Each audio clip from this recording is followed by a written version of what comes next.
let's choose our y and the x axis. So let's assume the beginning point, the initial point, let's take it as the origin of axes. So basically like this. Y starts from here and x starts from here. X-axis, y-axis, 0, origin.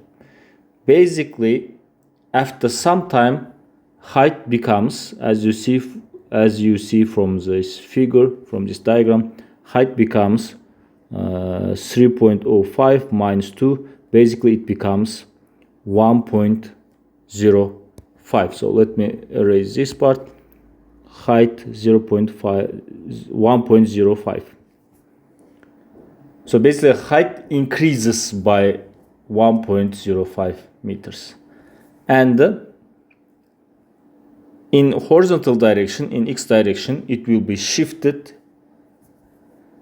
for 10 meters. So basically, now we can write two equations. First one in x direction, second one in vertical direction, or basically it's a height.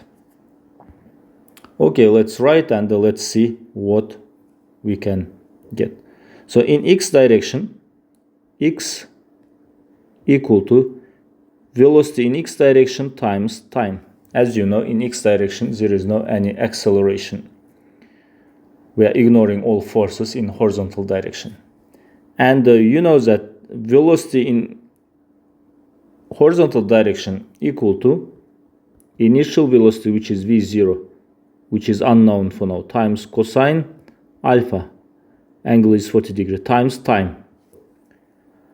So here x 10 meters, initial velocity unknown, cosine 40 times time.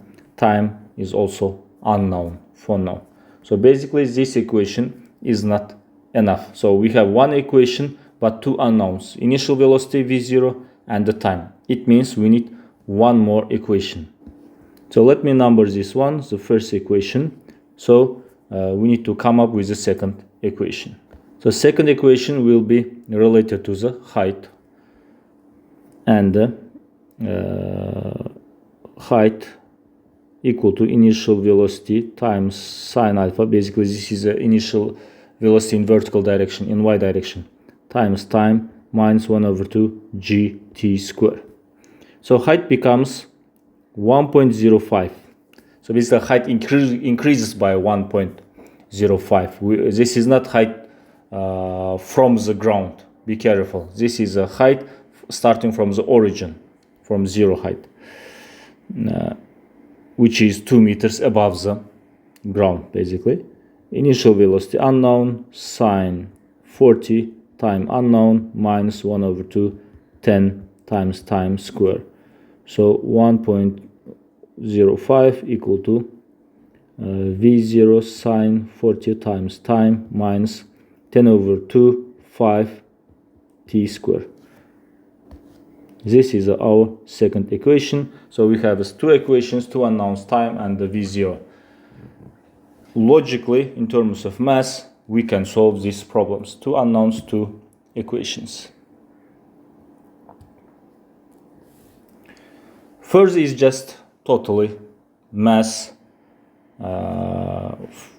Till this point is physics. First is just calculations. It's not physics. It's totally mass.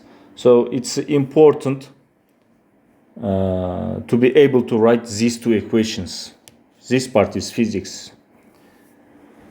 Now I think we can take time from the first equation and replace it, substitute it into the second equation, and our second equation will contain only one unknown, which is v0, and we need to solve it. That's all.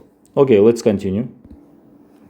So we know that first equation, x equal to v0 times cosine alpha times time, 10 equal to initial velocity cosine 40 times time, cosine 40, so 10 over cosine 40, which is 13.05. So v0 times time equal to 13.05. Now from here time equal to 13.05 over v0. This is the time. Now we need to take this time and substitute use for second equation. So let's continue. Let me highlight this one. We need it.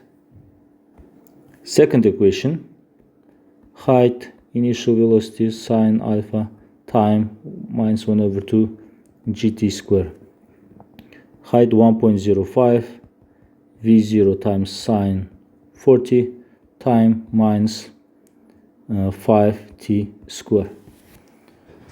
So now we will use time here and also here. Now we should be careful. First is just calculations, simple math. v0 sine 40, which is approximately 0.64. 0.64 times time, which is 13.05 divided by v0, minus 5 times square, which is 13.05 divided by v0 and square.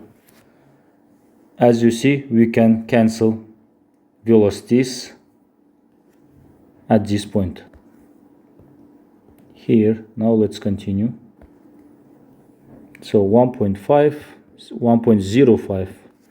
equal to 0.64